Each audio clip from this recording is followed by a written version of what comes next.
شيخنا مسألة ومسألة إسكا صار مغطي waxay leeyihiin wuxuu leeyahay saa'ilkeena quraanka wuxuu sheegaa dhulku inuu fidsan yahay qoliyahan wuxuu ahay falag culumta falaga waxay sheegaan inuu dhulku wareegsan yahay ama kubad yahay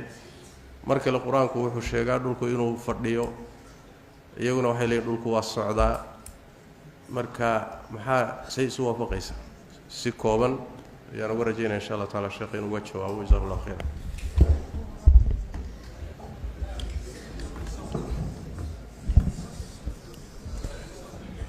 بسم الله.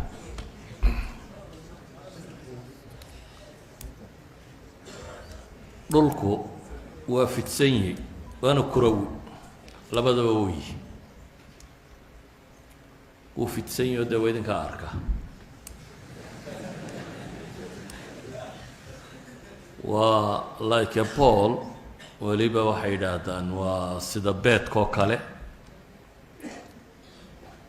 inuu sidaa yahay waa masale iska fudud waayo dayuuradda maanta galbeedka u duusha barigay kaaga imanaysaa hadaynu xaggaa u duullo barigaynu ka soo geli karnaa waana masale mushaahada hadda yani maaha masalo u baahan adiladii cilmiga ahayd ee la baari jiray caynka waa masale mushaahada yani waxa la isweydiinayey dayax gacmeedkii la saarayay nimankii muslimiinta ahaa culamada muslimiinta la isugu yeedhay markaa niman muslimiina raacaya 24 saacadood 16 jeer bay dhulka kusoo wareegayaan markaasay u tukanayaan bay wadaadadu ka fatwoonayeen saacad iyo badh kasta habeen iyo maalin buu dhammaynaya saacad iyo badh kasta habeen iyo maalin buu dhammaynaya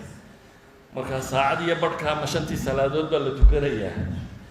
mise 24 saacadood baa la sugayaa mar la tukanayaa waayo ninkan 16 jeer dhulka kusoo wareegaya waxaan uga dan leeyahay markaa dee waa masale mushaahada waana waxyaabahay culamada muslimiintii waagii hore taqriiriyeen waxaan filayaa qarni السابع أو السادس عند العلماء المسلمين waxay ahayd masaa'ilka caamka aan murankuba ka jirin ee la wada rumaysan yahay waa markaynu kuraweynimada ka hadalno waa jiraan dooda yar imika lagu soo qoro website-yada iyo meelaha kan oo rag dan leh ay waxyaabo yar rasa sawiraan oo golob yar oo cadceed yar oo halkan marayso oo saan socoto laakiin waxay u badan tahay inaanay saxahay taasi waa masalada koowaad talabaad maxay ahayd sheekh ilaawi socodka iyo taagnida socodka iyo taagnida uu soconaya waliba dhowr socodoo kale noocu soconaya socodka qaarkii waa waxay fusuushu ku samaysanto xagaa iyo jiilaal iyo gu iyo waxa kale socodka qaarkiina waa waxa habeeniya maalinta ku samaysanto yani inuu on its access inuu ku wareega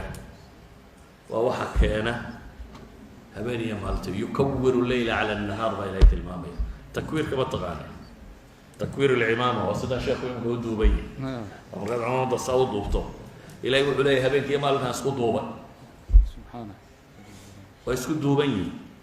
waayo habeenku markuu sii baxaya maalintu soo gelaysa xagga kalena maalintii baa kasii baxayso habeenkaa soo gelaya waa takwiir takwiirkuna wuxuu ku yimaadaa bay leeyihin wareegga dhulka wareegaya cala kulli xaal masaa'il aynu hadda waqti badan u hayno adiladeeda cilmiga ama nusuusta ay culamadu daliishato laakiin waxaan leenahay un culamada muslimiinta ee caamka ee masaa'ilka kan ka warrama qadiiman wa xadiiثan labada masalabada way sugayaan wallahu aclam